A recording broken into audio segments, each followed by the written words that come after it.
Aujourd'hui, c'est le 1er juillet. Bienvenue à notre méditation. Je voudrais lire dans Proverbe 12, 22.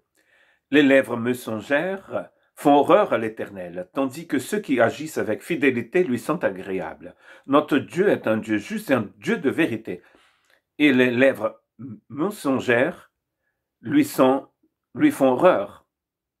Nous lisons dans Deutéronome, chapitre 32, verset 4, « Il est le rocher. C'est celui qui est parfait. Et ce qu'il accomplit est parfait.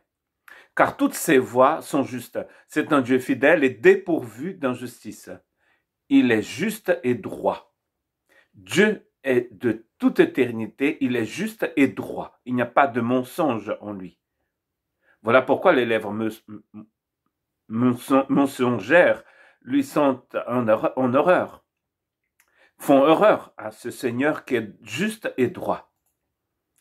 Paul, en écrivant à Tite dans le chapitre 1, verset 2, il dit ceci, afin qu'ils aient l'espérance de la vie éternelle. Le Dieu qui ne ment pas l'avait promise avant tous les temps. Avant la fondation du monde, Dieu a décidé de nous bénir, comme nous dit Paul aussi dans Éphésiens 1, 3 et 4. Avant la fondation du monde. Et c'est cela qui nous donne cette espérance, parce que nous avons compris que Dieu ne ment pas. Ce que Dieu a promis, il le fera. Nous sommes donc créés en Christ Jésus pour être à son image et pour être aussi purifiés de tout mensonge, car en Christ, il n'y a pas de mensonge. C'est écrit dans le livre d'Apocalypse que Jésus est le témoin fidèle, il est le véritable. Ce véritable habite en nous et du coup, il ne peut pas y avoir de mensonge. Il ne peut pas avoir en nous de mensonge, car la vérité habite en nous.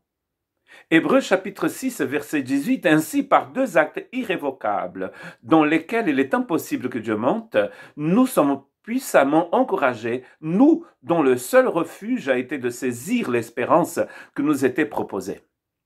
Le fait de savoir que il est impossible pour Dieu de mentir, cela devait servir à nous encourager.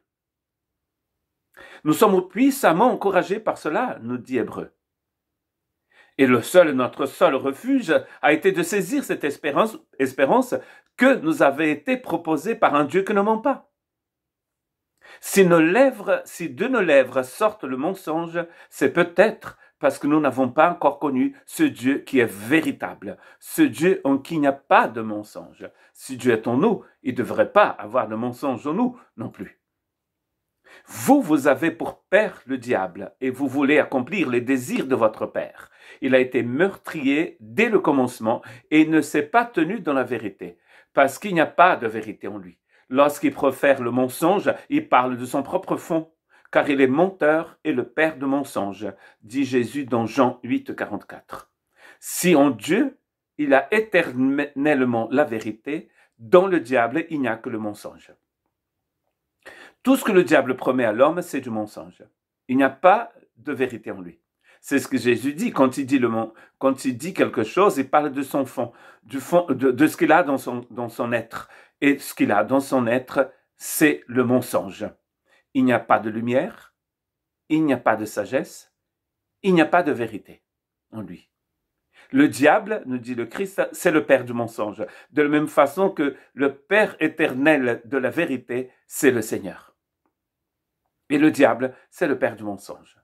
Donc Dieu puisse nous aider à avoir un cœur complètement transformé par sa grâce, rempli de sa sagesse, pour que nous puissions dire la vérité. La vérité du Seigneur, bien sûr.